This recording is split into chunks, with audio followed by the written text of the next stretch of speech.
Hello, hello. Jamie here. Happy Friday. It's Friday, September 18th, if you're watching this on replay. And today we're going to be talking about the stimulus negotiations going on right now, specifically as it relates to small business owners, self-employed people, and the impact that it has on you. So every single Friday at 1:30 p.m. Central, I am here and I'm talking all things stimulus and giving you guys the update so that you know what is going on, because that's always the question, right? What is going on? And I will help distill the news down for you so that you don't have to go into the news and get inundated, because right now I know, we're all trying to avoid the news as much as possible sometimes. So I am tired today, y'all. I flew back from San Diego last night. I got back in around 10:30 at night. I was all messed up with the time change though, so I don't know what time it feels like. I was only 2 hours. It was only in California. So it's only 2 hours away, but it still feels. I'm tired. And I haven't had any coffee yet today, which I have no idea. I just realized that as I got in this live, I've had no coffee today. I hope I don't fall asleep in the middle of this. Not because of the content, because it's riveting content, you guys. All right. Happy Friday. Say hi if you hear me so I can make sure you hear me, and then we're going to jump into it. This will be probably a fairly short one today, but I do want to give you guys the update on what is happening, because we've had a little bit of movement, and a little bit is better than no movement. So these Friday sessions, we often talk about right now, it's been kind of about what's going on with Congress. But if you have questions about PPP, EIDL, all of those things, then come on over and ask those questions too. Okay. So let's see. Where did we leave it last week? I think we left it where basically nothing was happening, right? The Republicans. So we've been back and forth, and I try to tell this. You guys know this about me. I don't get into politics. So I try to tell this as apolitical as I can and just give you the skinny on what's happening, right? So there's been a bill being talked about that would have a whole bunch of stuff in it potentially, right? This would probably extend PPP, give a second chance at PPP, right? So for people who already got one, you could get a second one. It would probably change it a little bit. We don't know all the details yet until we have a final bill, but that's probably going to be in there. There'd be a second stimulus check likely that would be kind of similar, but maybe a little bit broader, maybe give some stimulus money to dependents, adult dependents, it kind of cut off last time, which made people a little angry. So I think it makes sense that you give for adult dependents as well. It could have, Brenda asked, PPP blanket forgiveness. It's still all being discussed as part of this next stimulus package. So I don't think they're not going to pass that itself. That's got to come with the stimulus package. And we just have to kind of wait and see if it makes its way into the final bill. I think there's general, broad kind of tacit, okay, that seems reasonable. I don't think anybody's super opposed to the idea. I think they're just working out other things, and that's why it has been taking so long. So I think people have been wondering that, but it's just because there's other things that they don't agree on, that even the things that they do agree on, they're kind of waiting for that final bill. So still very possible. I think, so we'd kind of gone back and forth, they'd gone to the table. They were pretty far apart. They actually got even farther apart at one point. So, obviously the way it typically works is the Democrats want to spend more, the Republicans want to spend less, and they're trying to kind of figure out if they can meet in the middle. I think an interesting development that will impact this, though, is the fact that it seems like, especially this week, the president seems to be making some statements that he is for more money rather than less. So that may put a little bit of pressure on Republicans to do a little bit more. And it actually, maybe a sign where one thing I could see happening, and they did just start negotiating again. So I think they came back maybe Wednesday, back to the negotiating table. They'd taken pretty much a month off from that. They came back together and they're starting that negotiation. What I could see happening is the Democrats actually going directly to the president with their package that they're trying to negotiate out. And if they can get his buy-in, then the Republicans don't really have a choice, and they don't need that many Republican votes anyway. So that's a potential way that this could play out. Obviously, there's also politics involved in this. There's optics. We are really close to an election for both Congress and the president. So we just never know how this is all going to play out, because you got to believe everybody's trying to think about how their actions will be perceived, especially if they're up for re-election. So all that is to say, we don't know, but I think we'll see more movement probably over the next week or two. Nancy Pelosi has said they're not going to go into recess until they have a bill, but she said that last time and then they did. So, take it with a grain of salt. Their next recess would be, I think, in early October. So I think hopefully within the next, that's a couple of weeks now that they have to work this out. I think they're getting closer. They also came out with a new bill this week, and it kind of came from this bipartisan committee. What's it called? It's called the Problem Solvers Caucus bill. We haven't really seen the whole draft of the bill. All it is right now is an outline. There are 25 Democrats, 25 Republicans in the House that kind of came together and put this together. It comes in at about 1.5 trillion, which is kind of in between. So the Republicans have been started at 1 trillion, then went down to 500 billion with their skinny bill that got rejected. The Democrats started at like 3 trillion plus, then came down to 2.2. So this 1.5, it might have some legs. The Democrats also might not think it's enough. Some of the Republicans might think it's too much. It sort of depends also on what the president thinks, but we don't know if that will ever hit the House or hit the floor for a vote. But it does give you some feeling of where they're coming in. And that one does show some compromise between the two sides. One of the things that has been a holdup in this is Democrats want to give quite a bit of money to state and local governments because some of them are struggling with everything going on. Republicans don't really want to do that. They think, okay, we're propping up Democrat states. So there's kind of an impasse there. This sort of thing that they're talking about, I have a fly. Oh gosh. There's a fly in here today. Go figure. That's not distracting. That's not distracting at all. But this kind of, compromise like framework had about, 500 billion of help for state and local governments, which is about half of what the Democrats wanted. So maybe that'll have some legs. So it seems like there's some appetite to actually make a agreement here. So I feel better this time around. And I do feel like the president knows also that to not pass anything before the election probably wouldn't be so great for him. So I think that is going to be interesting to see how this all plays out, essentially, is what I'm saying. Okay, so anyway, hopefully that fly stays away. So that's kind of what's happening right now. Negotiations have restarted. Same things, though. Nothing has really changed all that significantly from the standpoint of my small business owners and my self-employed individuals. Likely there will be another round of a stimulus check. This Problem Solvers Caucus bill actually has a trigger for a third potential stimulus check in March of 2021 if certain economic conditions are not better. So you'd get one as soon as this bill was passed, which they're saying those checks would go up pretty fast this time because they already have a process. And then potentially for another one. Again, this is all speculation, though. This has not even been fleshed out into a full bill, but it does give you some behind the curtains peek of what they're thinking.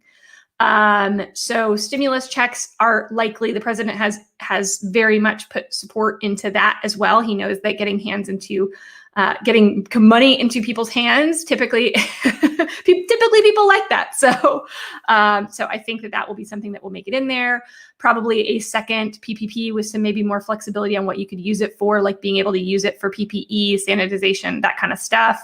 Maybe not as stringent guidelines, maybe PPP, blanket forgiveness, potentially more money towards EIDL, potentially making up that money that, remember with EIDL advance, we all got $1,000 per employee instead of the $10,000 that it seemed to be saying we should get in the CARES Act. There is a decent chance they could make that up. But again, for those of us that got PPP, that doesn't really have that much of an impact on you since EIDL advance gets subtracted off your PPP forgiveness. Not going to get into all of that, but I've got plenty of videos on that stuff if that is the first time you've heard that, go check out my videos on PPP and EIDL that are over on my YouTube channel. Okay. Yes, there are. The UPS store is watching me. That's cool. Which UPS store are you? I'm curious now. Okay. Let's see. Let me take a look. Do I think they'll wait until after September 30th for the next fiscal year? I'm hearing about something that was already allocated. I don't know.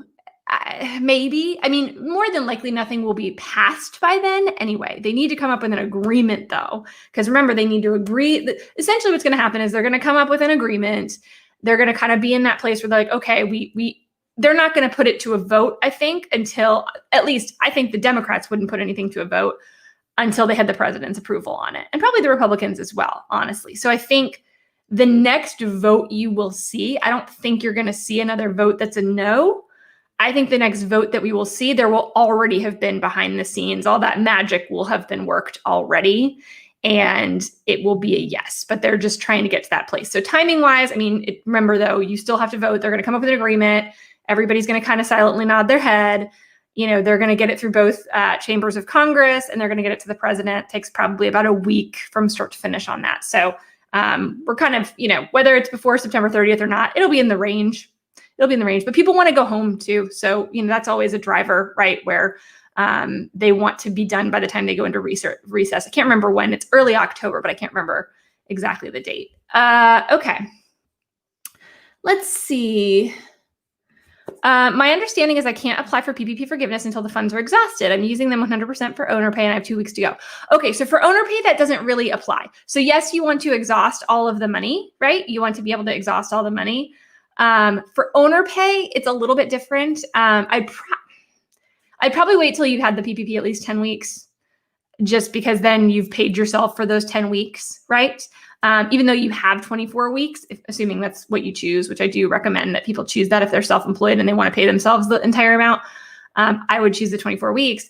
And assuming you're paying it all to yourself, it's only 10.8 weeks worth of pay anyway, because 2.5 months, not 24 weeks worth of pay. You don't have to wait a full 24 weeks to apply for forgiveness. You can apply early. And self-employed can probably apply at any point. You might want to wait though. It depends on how much you like paperwork. You're going to get it forgiven, right? It's going to get forgiven. I fully believe as a self-employed individual, some banks are going to require you to show ridiculous transfers between bank accounts. Don't get me started. Y'all know my feelings on that. But you'll be able to get it forgiven, assuming you got the right amount of a PPP loan, being 2.5 times your Schedule C, line 31. I would potentially think about waiting though, just because you're not going to have to even show those bank statements. If they do PPP blanket forgiveness, you're just going to have to check a box probably and sign something, and then you're going to get it forgiven. So it just depends. You have 10 months, you guys, 10 months from the end of your covered period, the end of your 8 or 24 weeks to apply for forgiveness. I know everybody wants to do it. They're worried about the interest charges. The interest charges will be adjusted. They're not going to, if you get your loan forgiven, they're not going to charge you interest, right? That's also going to be gone. I'm almost that they would not, they have to kind of readjust the whole thing. So I know some people are worried, but I'm accruing interest and I can't apply for forgiveness. All of that will be adjusted, when you actually apply. So for a lot of people, now if you have employees, it gets more complicated, but for a lot of people, it just makes sense to wait and see what happens, especially if now it's, we're talking probably a couple of weeks. If nothing happens by early October, do what you got to do, right? But, especially if you're not in a spot where you may have to lay off employees. That's the one time where I'm if you feel like you need to lay off employees after this point, it's better to apply for forgiveness when you have more employees than not, right? That's my advice to people who are employers, but otherwise probably makes sense. I know. I'm still doing these. I'm giving you guys your updates anyway, even though the updates are, we still don't really have anything, dedication. Okay. So this is a good question, Liz. Is DCA allowable for EIDL? Under what conditions? they don't spell this out. So this is I was partnering with Amy Porterfield. You guys heard about it. I've talked about it for probably way too long. I'm done. I promise. You guys who are like, stop emailing me about digital courses. I'm done. It's closed until next year. It's just something I'm passionate about. But this is true about any kind of education where EIDL, it's for operating costs, general operating costs, working capital, right?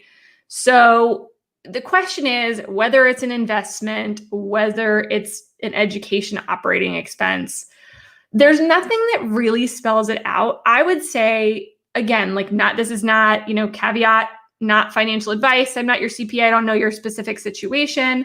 So this is just what I would expect. And again, it's always a risk decision. If you're like, I need to play everything 100% in the black and white, then I probably wouldn't. If you're like, no, I could probably make a case for it, right?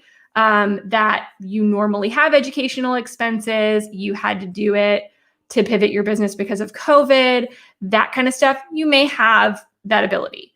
But on the safe side, if you've got other operating expenses, it can make sense to just use EIDL money. And this is what I say all the time, right? The safest thing is to use EIDL money for general operating expenses, rent, payroll, insurance, like the stuff you normally have to operate your business. You don't have a time frame that you have to use it in. So use it, over a period of time. And then that extra money, right? Because money is not, but it's silly that we talk about this money and that money. Like it's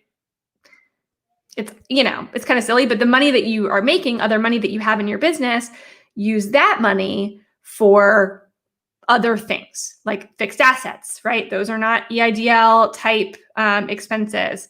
Something like this where it's kind of like on the line, even like reimbursing yourself, because a lot of people want to reimburse themselves with EIDL money. I just think it's easier to play it safe. If you have other costs in your business, just use it like when you're writing on the spreadsheet, right? What I used my funds for, I used it for these operating expenses. So it's a silly concept, I think, in general, because money, it's just all, it's fungible, but yes, that's what I would probably do in that situation. We talked about blanket forgiveness. That's a maybe. I know. I need some coffee. Thanks, Mark. Glad you saw it. It was really fun to get Amy into the group. That was really cool. She's heard a lot about this group. A lot about this group. So she was all about jumping in and saying hi to you guys. Okay. Mark says, I used PPP up in June. So the 8 weeks kept all the people. Yep. Now one has quit. Totally fine. Bank is not taking forgiveness application as they hold out. Yep. May have to lay off. Yep. No. Because Congress does nothing. No. So the only reason, Mark, that it matters what your employee count is when you apply for forgiveness is if you need to get safe harbor. You only need to get safe harbor if during your 8 or 24 weeks, you did not keep up your average full-time employee headcount. It sounds like you did, right? You didn't lay anybody off during those 8 weeks. You kept them and you kept paying them, in which case you're good. You're golden. Safe harbor is kind of that second thing that's like, I waited a month to rehire my employees back from furlough. So my average employee count over that 8 weeks or over that 24 weeks is not going to be what it was pre-COVID. This is like the fail safe of like, okay, when you apply for forgiveness or by December 31st, then you can kind of get sort of, a pass on what you did during the 8 or 24 weeks. But if you did it exactly right by the book, you don't have to worry about safe harbor. You don't have to worry about what your employee headcount is going forward, right? It doesn't even matter. So as long as you're good on a headcount perspective during the covered period, you don't have to worry about it. So that's one of the great things about using it the way it was intended is that they added kind of all of these things to make it easier to get forgiveness, even for people who didn't use it exactly right, but, wanted to and tried to, but like maybe didn't do it exactly how they were supposed to. That's what safe harbor helps. Also, if the employee quits and you can't hire someone back, right? If they quit, you didn't fire them, they quit, then that shouldn't count against you either, right? Especially if you can show that you tried to rehire them. But again, you don't have to worry about that because you did it right during your 8 weeks. So that's really the point of Safe Harbor. I keep talking about that because I'm like, look, this is why everybody should be able to get it regardless of what you did during that time frame. Unless maybe you close your business, in which case that'd be a little tougher. If you let go of all your employees and close your business, you might not get full forgiveness. But if you did it right before, you're good to go. So I'm glad. I'm glad. I think you'll be all right. So you don't have to worry so much about all that. Okay. Let's see. Let's see. So if we had the PPP money in the first round and you used it for owner pay and the money is exhausted, are you saying there's another round of this money that we can apply for? Not yet, but soon, probably. Asterisk. Maybe someday in the future. Yes, in the next bill, there would likely be a second PPP that you would be able to apply for, even though you'd already gotten one. Some banks are doing this weird claiming thing where they're telling people if they apply for PPP forgiveness for their first loan, that they wouldn't be eligible for a second. And I have not seen anywhere that is stated. That makes no sense to me. So the fact that you wouldn't be able to apply, like if you applied and got forgiveness, that all of a sudden you wouldn't be able to apply for the second round, it may make it harder because maybe the banks want to roll it in and just give you more. That may be what it means, is like you might have to go, maybe if you don't get it forgiven, it'll be easier to roll the second one in from a bank perspective and maybe easier to apply. That might be what they're getting at, but it's not like it's going to invalidate you. That would be crazy, right? If like you were on top of it and got all your PPP forgiven and then couldn't get a second one just because of that seems silly. But I've heard a couple of people tell me that their banks are saying that. Banks are saying all kinds of things. Be careful. Okay. Let's see. Oh, good question. Really good question, Brittany. For the 8 or 24 weeks, did we need to choose that anywhere? Okay. So if you got the loan before June 5th, you have a choice. That choice is not something you have to tell now. You just mark when you apply for forgiveness. It has a question on there where it's like, what was the period you used it over, right? Like, so what was your 8 or 24 weeks? And you tell them when you apply for forgiveness, what that was. If you got it after June 5th, your period is 24 weeks. Okay. So that your covered period is 24 weeks. If you got it after June 5th, sometime. So that's how it works, but you don't have to like tell anybody or opt into it. That comes into play when you apply for forgiveness. Remember also, even if your loan documents say you're going to need to start paying 6 months from the date of when you got your loan, because that's what most of them said at the beginning. That changed in June with the PPP Flexibility Act. You do not need to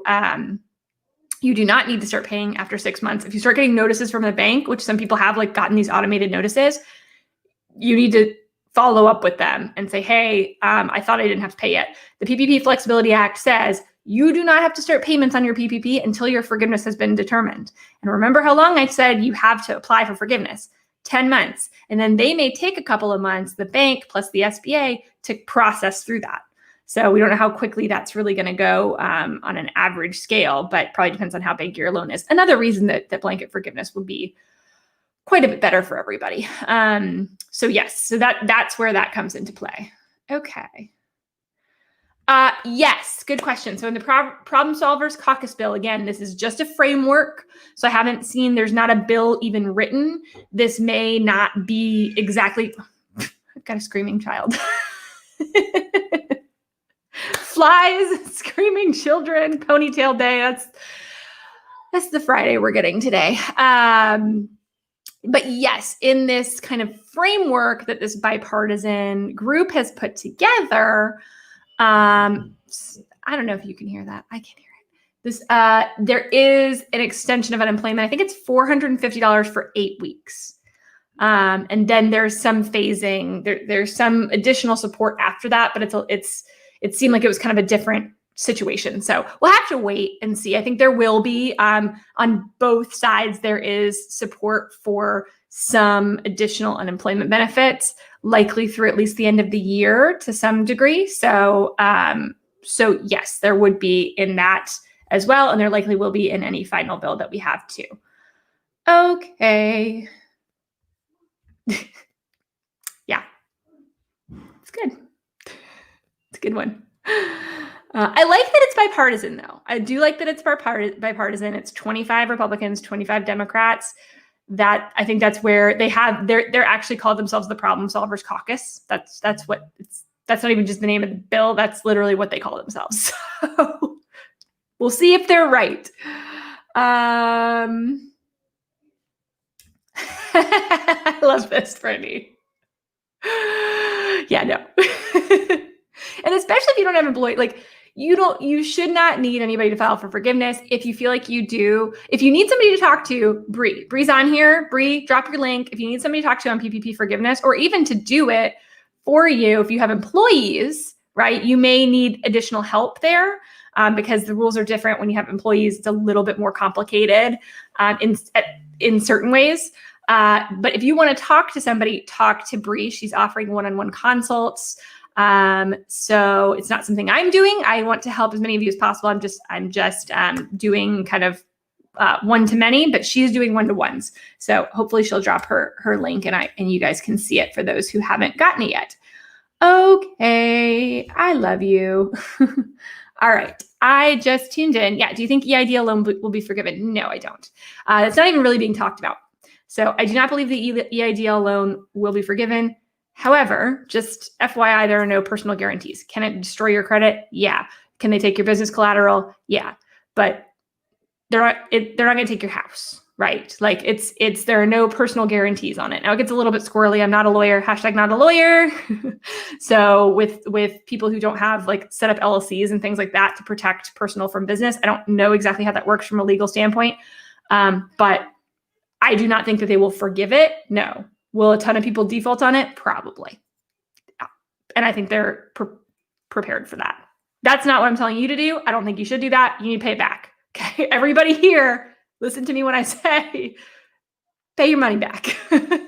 Okay. But I'd rather have the EIDL than like owing the IRS money. That would be no, thank you. Okay. Let's see. So there are two forms. There's the easy and the full form. They're both at treasury.gov. If you go to treasury.gov, there's a whole red banner at the top. You click on that banner. It'll take you to all the COVID-19 stuff under four. What does it say? It's like four. Can't remember the wording exactly, but it will give you the information down there where it'll show you there will be a easy form and the instructions separate and the full form and the instructions. And if you don't have it, and I link to all of this in my PPP tracker, jamietrell.com/PPP tracker. You can go grab that PPP tracker. It'll link to the applications as well. And it'll also have a little tool in there that'll tell you which one you should use. So if you're not really sure, you can check that out too. Okay, hang on. Let me see if Bree dropped her link. Where are you at, Bree? There she is. I knew she was here. All right, cool. Yeah, breebeerscpa.com/consultations. Yes, and strategy sessions. So go check that out. Let's see. So Christina's asking, I'll leave this up for a second, but Christina's asking if we do the forgiveness, don't get it because you're scrappy and can figure it out. Are you able to reapply? I don't know. I don't know the answer there. And I don't know if anybody has tried to apply and not gotten it. I've said it before, the banks are relying on you.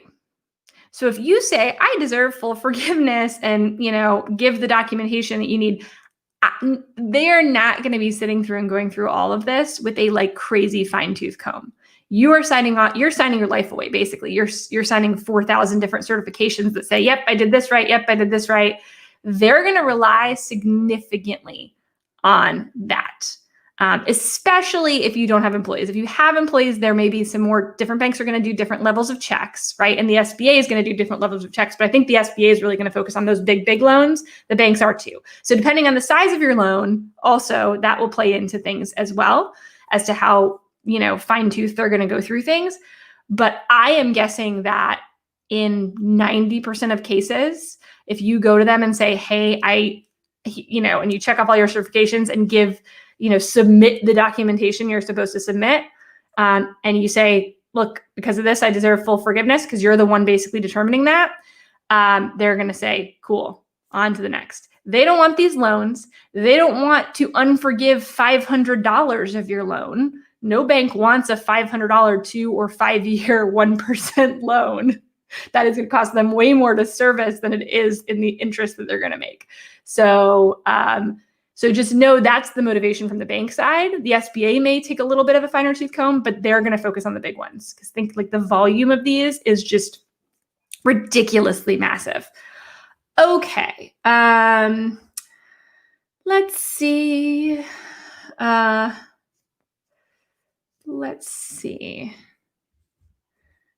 Okay. I applied for PPP in good faith, hoping my business would survive. You're not sure if you'll make it. You're struggling once you have forgiveness. No, I mean, if you close your business, it could impact your forgiveness if you didn't spend all the money, right? Like if you didn't spend the money on payroll and all of that during the covered period. If you did, even if you close your business, you're still going to be able to get forgiven for it because you used it the right way. So you can do what you need to do. Getting PPP does not mean you have to keep your business open. That is your decision as a business owner as to what makes sense. They can't force that. But they're going to look at how you did use the money. If you didn't use it, right? If you didn't use it for the things that you're supposed to use it, you're going to have to pay that back. If you did, you should be okay, regardless of whether your business stays open or not. Okay. Let's see. All right, hang on. Let me check this. Would it be better to exclude employers' owners' payroll portion if we can expense PPP all over the 24 weeks on employees only? It doesn't really matter. It all comes out the same for an S corp because you're paying payroll taxes so you are getting a deduction for your salary as an S corp. So anything that you pay out in salary, you're getting a deduction for. So it's the same thing from a tax perspective. It works a little differently for a sole proprietor, right? Because sole proprietors don't deduct their own paycheck. So you shouldn't lose that tax deduction. We're still waiting on final IRS guidance for how all of this is going to play out, right? But if you take PPP is not taxable income, but you lose the deductions on the things that you pay for it. But in my mind, I'm like, okay, well, a sole proprietor, LLC, doesn't pay themselves a salary. They don't take a deduction for their own paycheck anyway. They just take draws. That shouldn't impact your taxes. As an S corp, though, you already take that as a deduction. So I don't think, unless there's something that I'm missing, from a more minute, like on a macro level, I don't really see a benefit in doing it either way because it's all a deduction that you would be missing out on. Okay. Let's see. I'm glad there's questions today, you guys. Okay, you were funded 6.5. It took you 11 weeks to use your full loan amount on payroll and owner's draw. It's only 8 or 24 weeks, nothing in between. No, it can. Yes, your cover period is 8 or 24 weeks, but you can use it over a shorter period of time, right? You don't have to that doesn't mean you have to extend it out. But they are going to look, if you choose to, you did 11 weeks. So that means you have to basically say it's a 24-week covered period, right? If you did not meet during that time frame, if you did not meet your FTE or your employee average, right? They're basically going to extrapolate that out to a full 24 weeks. So you can apply early. Once you've used the money, if your bank's taking applications, you absolutely can. But the calculation period they're going to look at is the full 24 weeks. So it gets this is easier to see if you go look at, I'm trying to think of which video. I have a safe harbor video over on YouTube that I did back in, I think, June. That one might be helpful for you to take a look at because I go into a little bit more detail what I mean by that, I think. Hard to remember these days. Okay. All right. I'm sure that I missed some. I'm going to take one or two more. Let's see. Okay. Is there any hope that they'll reinstate the EIDL grant with the next stimulus package? I haven't seen it. I have seen more money being put towards EIDL. I have not seen if that is designated towards the loan or the grant or what. Again, the other thing is potentially increasing that EIDL for people who already got it and giving them the full $10,000. That's a possibility that could be on the table. I'm not overly hopeful on that one, but maybe. I don't think that there's been a lot of political pressure though to bring back the advance, especially now if PPP is open, right? And the advance is also less important. Let's take it on back. The big reason for the advance in the first place was because people needed cash ASAP. And so when they wrote it into the CARES Act, they were like, okay, it takes a long time to like go through the validation to make sure someone is worthy of a loan from the SBA. We know that process can take a month or more. So what we're going to do is put this advance grant in that says, okay, if you apply for it within 3 days, you're going to get this money that you don't have to pay back, even if you don't get approved for the loan, right? Even if like your credit's not good enough for the loan or whatever reason. So that was the intention behind it. Y'all who have been with me for a while know this is exactly what happened. So, it was people waited over a month for their grant. In some cases, got the loan before they got the advance, which I'm not sure how that's an advance, but so I think that was really the reason for it. That doesn't really exist anymore because now they are turning around those EIDL loans much, much quicker than they were before.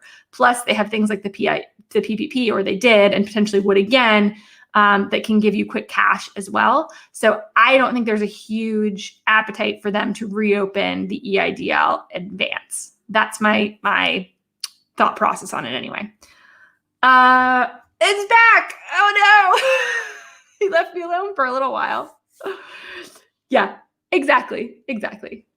I answered this earlier, James. I would not expect so. No, it's a loan. You signed loan papers. There was never really talk of the loan itself being forgiven. Okay. Can you use, yes, you can. Actually, that's a good usage of it.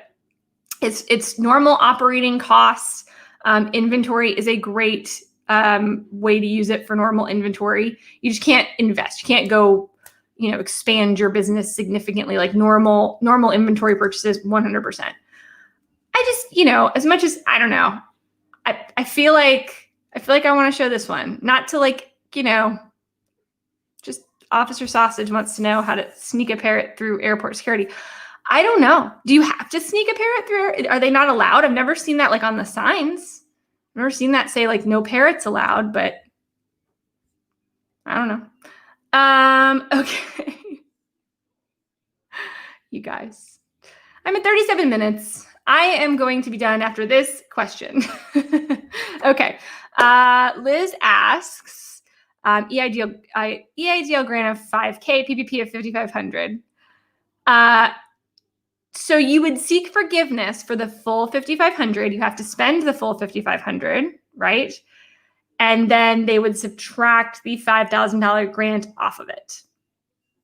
So yes, you would either way, you would end up with the EIDL turning into a loan, or you could just let your PPP turn into a loan and not apply for forgiveness. Up to you. But yeah, you're probably not gonna, you're kind of in that weird spot. Some people actually got PPPs that are less than their EIDL grant. So that's also interesting, where for them, it does not make any sense to go through the rigmarole of applying for forgiveness because it's not gonna help you at all. Okay. I know, I just had to put it, I don't know. Okay, guys, you guys are awesome. I love y'all. Have a wonderful, wonderful Friday. Have a wonderful, wonderful weekend. And I will see you next week and maybe next Friday. Who knows? Fingers crossed. Maybe there will actually be like a real update. Although we had a lot to talk about today. So that was good. It was good, you guys. I love y'all and I will see you soon. Bye-bye.